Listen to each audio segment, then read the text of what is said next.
Alex, do you have to go through hell to become successful? No. You have to learn the skills to become successful. And oftentimes learning those skills is painful because you don't know the skills when you're trying to learn them, and mistakes hurt.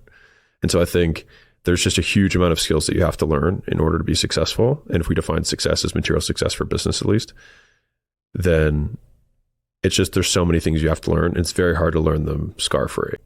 And I think that's really what it comes down to. But if someone were able to, like, if your father were Rockefeller and you also had, the proclivity to be ambitious, I'll bet you he could probably teach you a lot of the things that you wouldn't have to learn on your own. It probably would be significantly less painful. So I think it's degrees of hell. I'm sure there are some people who have suffered significantly more than others in order to be successful. Almost everyone has suffered in general to be successful, but I also think that people in general suffer. And so when we ask somebody who's successful, hey, do you think the reason that you're successful is because you had a hard childhood? Well, there's tons of people who had hard childhoods who are not successful. So is it the hard childhood or is it just other things? And so again, when I see people on both sides, then maybe this thing doesn't matter. It's not a variable worth studying.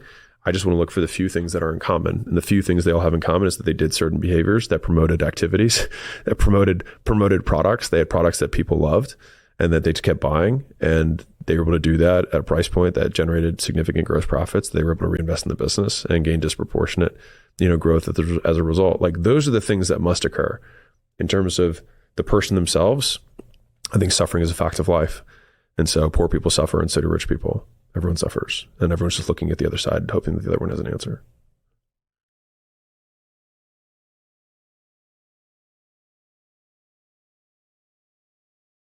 Said differently, life is painful. Some people make money at the end and some people don't.